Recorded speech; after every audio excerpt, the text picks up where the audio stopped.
kung pinlay niya yung video mo, yung pinunta mo na channel, walang ganun. Walang ganun pag-iisip na yung kahit paano manood.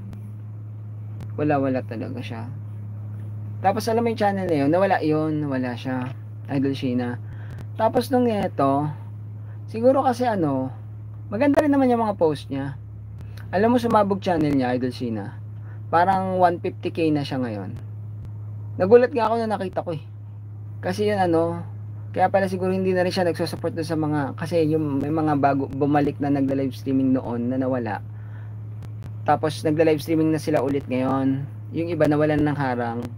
Pero nagbalik. Yung iba, nandiyan pa rin yung harang. Pero hindi na ganun ka-active. Ano na lang, parang kwentuhan ganun. Pero na sila, nasa YT na sila. Imagine mo, sabog yung channel niya.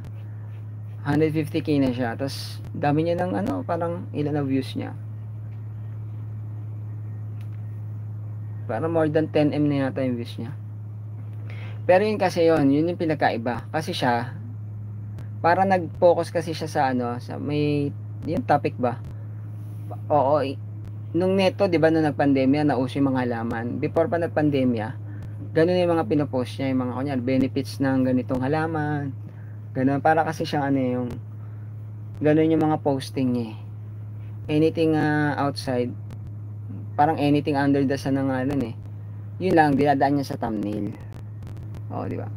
So yun yung kaya siguro, deserve niya rin naman yun na Pero yun yung ang pinapoint ko din, ang dami na pupunta sa kanya, tapos kami konti lang sa amin, tapos kami pa yung less support. Tapos ang schedule namin minsan, kasi kami lagi nag-a-adjust kami yung panggabi, or kami yung kung kailan walang tao na pwede daw kami mag-LS. Pero pag dun, yung time naman niya yung mag-LS, may alibay pa rin, kaya ganito, kaya ganyan. Nakakatawa, double standard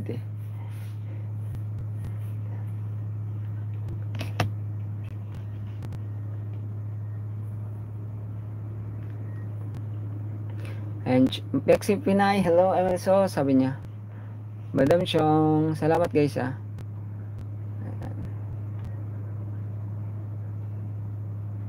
Parang alam ko yan, idol Sino? Hindi mo yata kilala yun. Lalaki yun. Di ba? Nagulat ako, sabi ko. Pero happy ako sa kanya, hindi naman ako nainggit. Ang lang kasi doon, yung parang, yung fairness ba dati na kami nagla-live streaming kami. Tapos meron pang kasama kami na, wala kasi kaming grupo nun Parang lang, honesty lang ganon. Hindi naman pala talaga honest yung iba doon. Nawa nga kasi yung nagla-live stream sa amin ng tanghali. Isinaman, parang nalaman ko sila, may grupo pala sila, o parang may GC sila ganon.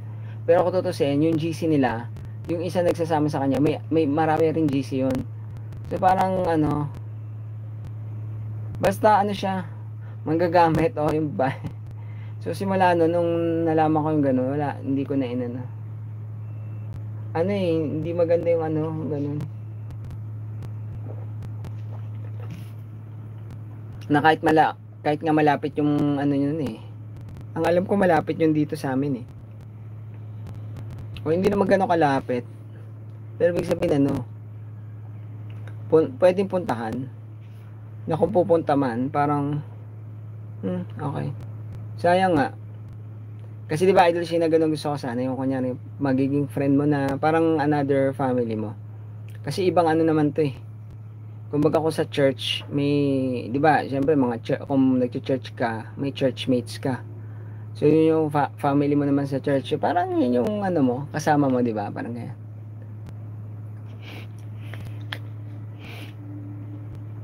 No wonder din na siya nag-support. Oo. Yun din, may alibay din yung dati pag nagsusupport Pero masaya ako sa nangyari sa channel yan, laki Pero sumabog. Oo.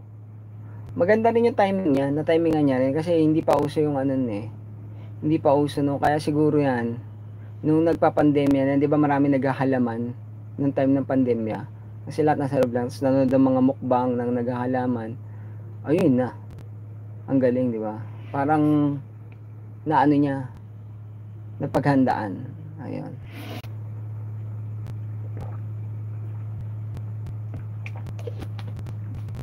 Alala ko pa yun, Idol